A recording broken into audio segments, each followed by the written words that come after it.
ini kita akan membahas tentang teori intertekstual pada karya sastra dan penerapannya. Nah, jadi kita masuk dulu ke dalam pengertian teori intertekstual. Intertekstual adalah keterkaitan antara teks yang satu dengan teks yang lahir kemudian. Adanya persamaan dan perbedaan yang terlihat pada kedua teks yang lahir berbeda tahun, pengarang, dan genrenya. Kajian intertekstual menurut Kristeva dalam Martono tahun 2009, prinsip yang paling mendasar dari intertekstualitas adalah seperti halnya tanda-tanda yang mengacu kepada tanda-tanda lain. Setiap teks mengacu pada teks-teks lain. Intertekstual merupakan sebuah hubungan yang terdapat dalam teks karangan di mana teks tersebut merupakan hasil transformasi dari teks karangan sebelumnya yang dijadikan sebagai referensi.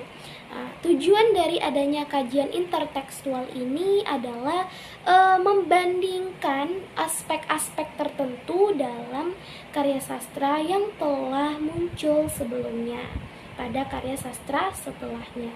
Nah, jadi melalui perbandingan ini kita dapat mengetahui hubungan yang terjalin antar karya sastra. Baik, kita masuk ke dalam penerapan teori intertekstual pada karya sastra.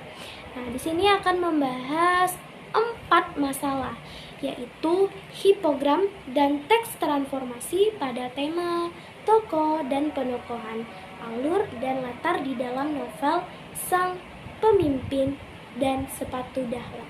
Hasil analisis pertama yaitu mengenai tema.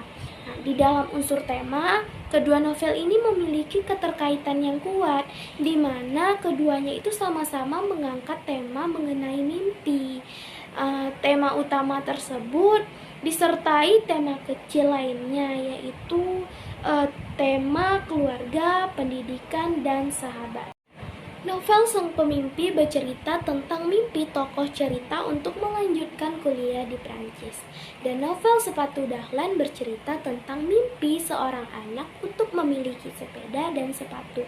Nah, dari kutipan novel Sepatu Dahlan yaitu kalimat upah muli nyeset terus kutabung demi 2 mimpi besarku, sepatu dan sepeda. Itu Sepatu Dahlan tahun 2012. Berhiprogram pada novel Sang Pemimpi yaitu kutipan dan kita akan bertempur habis-habisan demi mimpi-mimpi itu dari novel Sang Pemimpi tahun 2011. Nah, kedua kutipan tersebut itu sama-sama menceritakan tentang perjuangan yang mereka lakukan untuk menggapai mimpi mereka. Pada kutipan Sepatu Dahlan tampak bahwa tokoh cerita memiliki mimpi yang sangat besar sejak dirinya masih kecil. Kemudian analisis masalah yang kedua yaitu pada data tokoh dan penokohan dari kedua novel tersebut. Jadi tokoh utama itu memiliki kesamaan karakter dan latar belakang, sehingga kedua novel ini benar-benar menunjukkan adanya hubungan intertekstual. Selanjutnya yaitu pada analisis yang ketiga adalah pada masalah alur cerita. Nah, kedua novel ini memiliki perbedaan pada alur.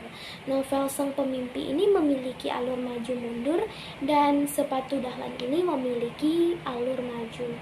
Nah, ini terlihat pada kutipan dari novel Sepatu Dahlan yaitu pada kalimat tak ada suara, hanya helaan napas bapak yang terdengar lebih keras.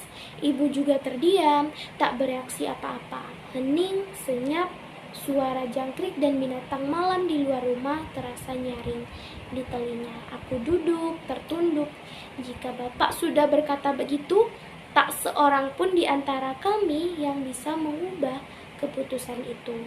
Nah, sedangkan pada novel Sang Pemimpi, yaitu pada kalimat jantungku berayun-ayun sempurna. Analisis yang terakhir ini adalah pada latar kedua cerita novel tersebut. Pada kedua novel tersebut menunjukkan latar waktu peristiwa yang sama-sama dialami tokoh cerita. Di novel Sang Pemimpi digambarkan keadaan PT Timah yang bangkrut dan krisis moneter. Pada cerita Sepatu Dahlan, hal ini menunjukkan adanya hubungan intertekstual pada cerita kedua novel tersebut.